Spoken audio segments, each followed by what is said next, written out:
Hello दोस्तों, आज हम इसमें हिंदी ग्रामर पढ़ाने जा रही हूँ जो हमारी सीटेट में पूछी जाती है।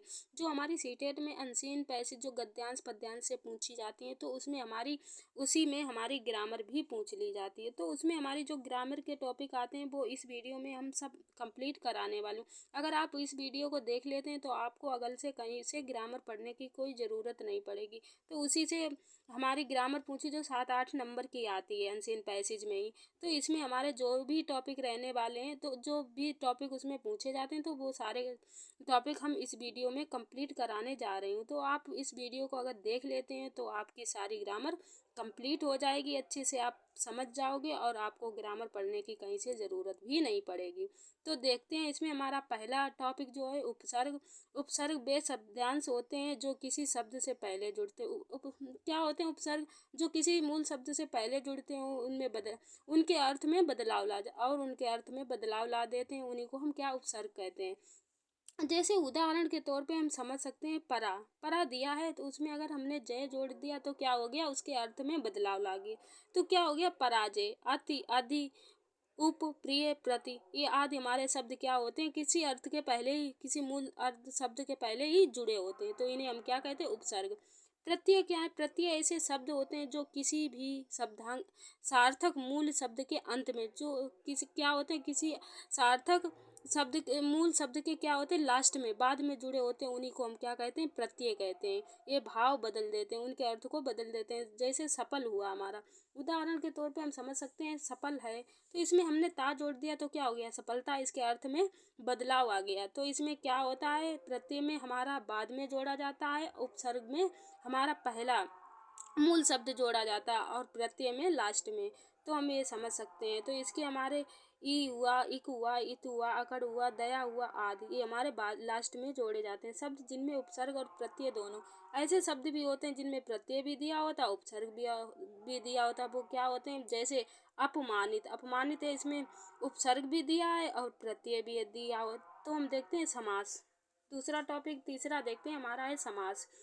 जब दो या दो से अधिक शब्दों के मेल से एक नया शब्द, जब दो या दो से अधिक शब्दों को हम मेल मतलब एक में जोड़ देते हैं तो इस प्रक्रिया को हम क्या कहते हैं, समास कहते हैं। जैसे गंगा का जल, गंगा का जल, गंगा का जल, तो इसे हमने क्या एक में जोड़ दिया, क्या कर दिया, गंगा जल।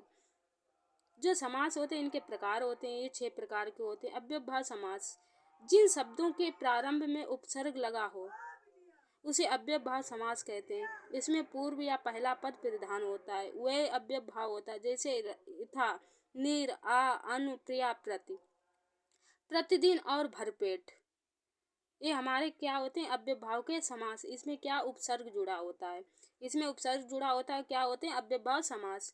तत्पुरुष समास सेकेंड हमारा दिया है, तत्पुरुष समास। वे समास में आने वाले, इस समास में आने वाले क्या होते हैं, कार्य जिनमें क्या होता है, लोप होता है, चिन्हों का लोप होता है, तत्पुरुष समास कहलाते हैं। इनके प्रकार भी, तत्पुरुष समास के भी प्रकार होते हैं। तत्पुरुष समास होते हैं, इनके 6 प्रकार होते हैं। पहला होता है कर्म तत्पुरुष समास, कर्म को। सेकेंड वाला होता है कारण तत्पुरुष समास, कर्ता ने कर्म को। इसमें दिया होता है कारण तत्पुरुष समास से अलग करना, से संप्रदान तत्पुरुष समास के लिए, किसके लिए, अपादान तत्पुरुष समास से। संबंध तत्पुरुष समास, इसमें संबंध के लिए का के जोड़ता है। अधिकरण तत्पुरुष समास पे पर आदि।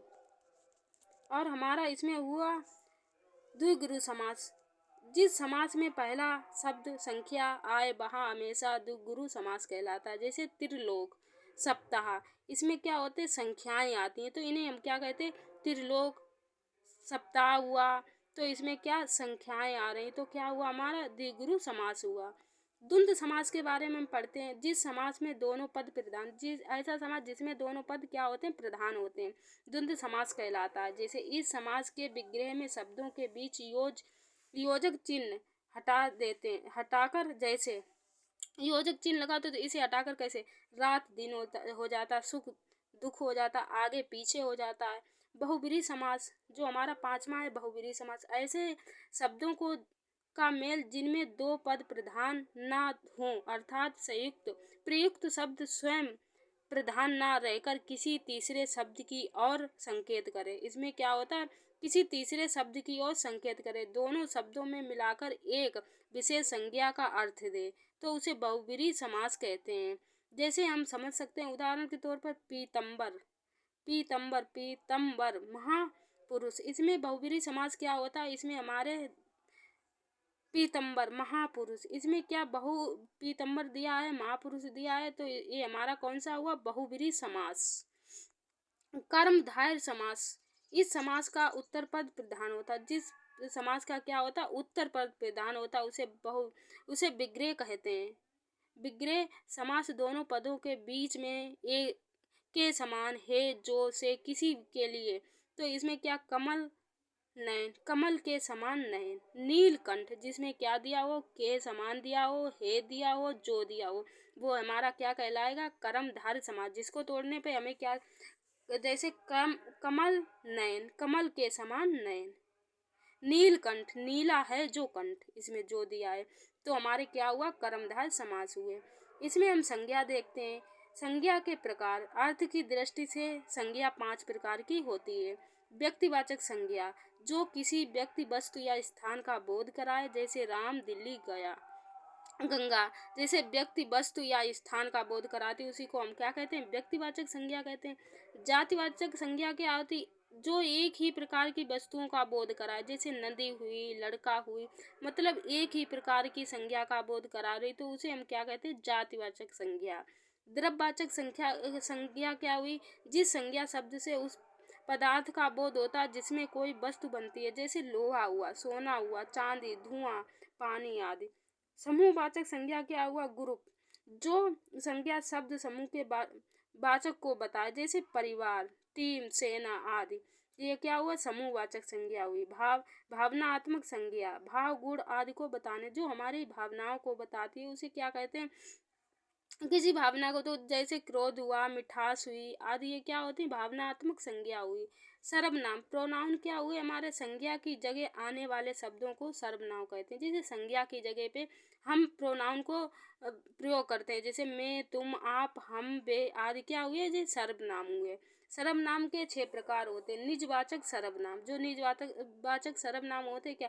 जो शब्दकर्ता खुद के लिए इस्तेमाल, जो खुद के लिए इस्तेमाल किया जाता है, उसे हम क्या कहते हैं? निज। निज मीन्स खुद के लिए प्रयोग किया जाए, जैसे खुद हुआ, स्वयं हुआ, आप हुए, ये क्या हुए? निजवाचक सर्वनाम हुए। अनिश्चितवाचक सर्वनाम, जिसमें किसी निश्चित वस्तु व्यक्ति का बोध ना होता हो, तो उन्हें क्या कहते हैं? अनिश्चितवाचक सर्वनाम। जैसे कोई हुआ, कुछ हुआ, ये अनिश्चित है, निश्चित नहीं है, तो निश्चितवाचक सर्वनाम देखते हैं। इसमें कोई निश्चित वस्तु का बोध होता है, जैसे यह हुआ, वह हुआ, ये हुआ, ये हमारे निश्चितवाचक सर्वनाम। संबंधवाचक सर्वनाम, इसमें किसी दूसरे सर्वनाम से संबंध होता है, जैसे जो, सो, जो करेगा, वो भरेगा, तो इसमें किसी के साथ किसी को संबंध होता है, किसी से जुड़ा होता है, इसे क्या कहते हैं? संबंधवाचक सर्वनाम। प्रश्नवाचक सर्वनाम क्या है? इनमें से वाक्य में प्रश्न का बोध होता है, प्रश्न पूछे जाते, कौन है, क्या है, कहाँ है, कैसे है, तो ये क्या हुआ? प्रश्नवाचक सर्वनाम हुआ। पुरुषवाचक सर्वनाम क्या? वे पुरुष और स्त्रियों के नाम के बदले आते हैं, जैसे मैं हुए, तुम हुए, हम हुए, आप हुए, वे क्या हुए? पुरुषवाचक सर्वनाम। विश्लेषण क्या है? संज्ञा और सर्वनाम के विशेषता बताने वाले ही विश्लेषण कहलाते। जो संज्ञा और सर्वनाम की विशेषता बताते हैं, उन्हीं को हम क्या कहते हैं? विश्लेषण। जैसे सुंदर हुआ, गोरा हुआ, खट्टा, जी इसकी विशेषता बता रहे हैं, तो क्या हुआ? विश्लेषण हुआ। विश्लेषण हमारे 4 प्रकार के होते हैं। सर्वनामिक विश्लेषण, इसमें सर्वनाम विश्लेषण की तरह इस्तेमाल होता है, जैसे वह लड़की सुंदर है, तो इसमें क्या है? उसकी विशेषता बता रहा है कि लड़की सुंदर है। गुणवाचक विश्लेषण क्या है? यह संज्ञा सर्वनाम के गुण, धर्म, स्वभाव, रंग, आकार आदि को बताता है। संख्यावाचक विश्लेषण क्या? वे संज्ञा सर्वनाम की संख्या के बारे में बता, जैसे 10 हुआ, आधा हुआ, 20 हुआ, प्रत्येक हुआ, 100 हुआ, गुना हुआ, तो क्या संख्याओं के बारे में बता रही है कि ये हमारा क्या हुआ? संख्यावाचक सर्वनाम हुआ। फोर्थ वाला परिणामवाचक सर्वनाम, ये संज्ञा सर्वनाम के परिणाम के बारे में बताते हैं, जैसे बहुत हुआ, थोड़ा हुआ, क्या है? किसी के परिणाम के बारे में बता रहे हैं कि ये चीज़ बहुत है, थोड़ी है, ज़्यादा है, कम है, तो इनके परिणाम के बारे में, तो इसे क्या कहते हैं? परिणामवाचक सर्वनाम। अलंकार देखते हैं, हमारे अलंकार से भी प्रश्न पूछे जाते, तो हम अलंकार, यमक अलंकार, इस अलंकार में से कोई शब्द दो या दो से ज्यादा बार आता, दो या दो से ज्यादा बार आता, उसे क्या कहते हैं? यमक अलंकार। जैसे उदाहरण, कनक कनक ते सो गुनी, मद कता अधिकाय, माद कता अधिकाय, खाक या खाए बोराय जग बा पाए बोराय। तो ये हमारा किसका हुआ? इसमें कनक कनक बार बार रिपीट हो रहा, तो ये क्या हुआ? हमारा यमक अलंकार हुआ। श्लेष अलंकार क्या है? इसमें किसी शब्द से ज्यादा अर्थ जुड़े होते, जिसमें किसी शब्द से ज्यादा अर्थ जुड़े होते या उसे हम क्या कहते हैं? श्लेष अलंकार कहते हैं। रहीमन पानी राखिए बिन पानी सब सून, इसमें क्या है? रहीमन पानी राखिए बिन पानी सब सून, पानी गयन उबरे मोती मानिस चूर। इसका अर्थ बहुत, इसमें बहुत अर्थ जुड़े हुए हैं, तो इसमें क्या हुआ? श्लेष अलंकार हुए। उपमा अलंकार, इस अलंकार में किसी वस्तु या व्यक्ति की तुलना या समानता समता या किसी दूसरे वस्तु या इसमें क्या किसी के साथ किसी को कंपेयर किया जाता है, उसी को हम क्या कहते हैं? उपमा अलंकार। हरि पद कोमल कमल से, तो हरि के पद को कोमल के साथ, कमल के पुष्प के साथ कंपेयर किया गया, तो क्या हो? इसमें किसी के साथ किसी की तुलना करना, तो इसे क्या कहते हैं? उपमा अलंकार कहते हैं। अनुप्रास अलंकार क्या है? इसमें व्यंजक वर्णों की आवृत्ति होती है। इसमें क्या होती है? आवृत्ति मतलब पुनः पुनः इसकी पुनः पुनः इसकी आवृत्ति होती है, पुनः पुनः इसे प्रयोग किया जाता है। जैसे पानी पानी पी प्यास बुझाना आशा, तो इसमें पानी पी पानी जो पापा है तो हमारा ये 3 बार आया है, तो इसे बार बार रिपीट किया गया, तो इसे हमें क्या कहेंगे? अनुप्रास अलंकार। मानवीयकरण अलंकार क्या है? जहाँ अमानव प्राकृतिक पक्षी पशु निर्जीव पदार्थ वे मानवीय गुणों का आरोपण होता है। तो शब्द भेद क्या है? शब्द भेद 5 प्रकार के होते हैं इतिहास के आधार पर। देखते हैं तत्सम शब्द, संस्कृत के ऐसे शब्द जिनमें हाय हम ज्यों का त्यों प्रयोग करते हैं उन्हें तत्सम शब्द कहते हैं। जैसे वायु हुई, सूर्य हुए, माता हुए, इन्हें ज्यों का त्यों जैसे बोले जाते हैं उन्हीं को वैसा ही प्रयोग करते हैं, इनमें कोई बदलाव नहीं लाते, इन्हें तत्सम शब्द कहते हैं। तत्भाव शब्द क्या होते हैं? वे शब्द जो संस्कृत शब्दों में बदलकर प्रयोग किया, जो शब्द ऐसे होते हैं जो जिन्हें हम संस्कृत शब्दों में बदलकर प्रयोग करते हैं उन्हें तत्भव शब्द कहते हैं। देशज शब्द क्या होते हैं? जो अपने देश में बोले जाते हैं। जो देश में जन्मे होते हैं उन्हें थैला हुआ, पगड़ी हुआ, गड़बड़ हुआ, ये क्या हमारे देश के शब्द हैं। तो अब विदेशी शब्द क्या होते हैं? जो हमारे विदेश से आए हुए शब्द होते हैं, जो विदेश में आज जन्मे जाते हैं, ऑर्डर हुआ, कंपनी हुआ, ये विदेशी शब्द हैं, विदेश में जन्मे हुए। संकर शब्द क्या है? दो या दो अलग भाषाओं के मेल से बने शब्दों को संकर शब्द। जब या दो से अधिक भाषाओं को मिलाकर कोई भाषा बनाई तो उसे क्या कहते हैं? संकर शब्द। जैसे छाया, ये संस्कृति शब्द है। रचना के आधार पर शब्द 3 प्रकार को, रचना के आधार पर शब्द कितने? 3 प्रकार के होते हैं। रूढ़ी शब्द, फर्स्ट हम देखते हैं रूढ़ी शब्द क्या है? जिन शब्दों के सार्थक खंड ना हो सके, जिनके हम सार्थक कोई खंड ना कर सके उन्हें हम रूढ़ी शब्द कहते हैं। और जो अन्य शब्दों के मेल से ना बने हों उन्हें हम रूढ़ शब्द कहते हैं। जैसे घर हुआ, दिन हुआ, तो ये क्या हुआ? इन्हें हम अलग नहीं कर सकते हैं, ये किसी शब्द के मेल से नहीं बने हुए। यौगिक शब्द, जो जो दो या दो से अधिक शब्दों से मिलकर बना हुआ। यौगिक शब्द क्या होते हैं? जो दो या दो शब्दों के मेल से बने होते हैं उन्हीं को हम क्या कहते हैं? यौगिक शब्द कहते हैं। जैसे विद्यालय हुआ, राजपूत हुआ, 2 शब्दों के मेल से बना हुआ। यौगिक शब्द क्या है? वे शब्द जो यौगिक तो ऐसे होते हैं जिनका अर्थ रूढ़ हो जाता है लेकिन योग रूढ़ कहलाते हैं। जैसे पीतम्बर हुआ, दशानन हुआ।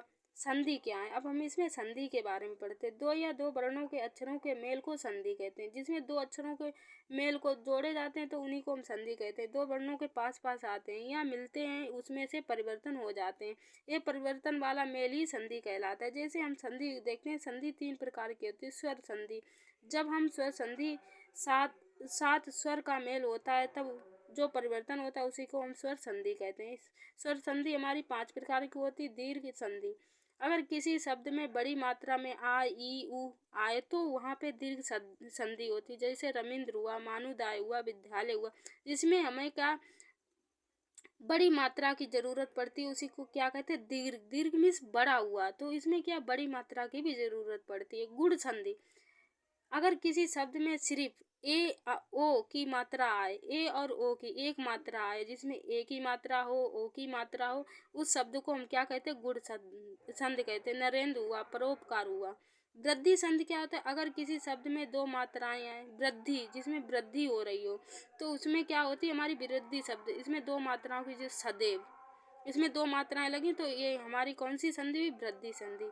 यण संधि क्या है? जिसमें या ला बा से पहले आधा शब्द, जिसमें या बा ला से पहले कोई आधा शब्द आता है तो उसमें क्या होती है हमारी? यण संधि होती है। अत्यधिक स्वच्छ, इसमें अत्यधिक दिया है, इसमें या से पहले आधा ता दिया है। आदि संधि क्या है? इसमें ए ओ की मात्रा नहीं आती, इसमें क्या खाली अनयन नयन, तो यह आदि संधि हुई हमारी। तो यहाँ पे हमारे सारे टॉपिक समाप्त होते हैं। चलो मिलते हैं नेक्स्ट वीडियो न्यू टॉपिक।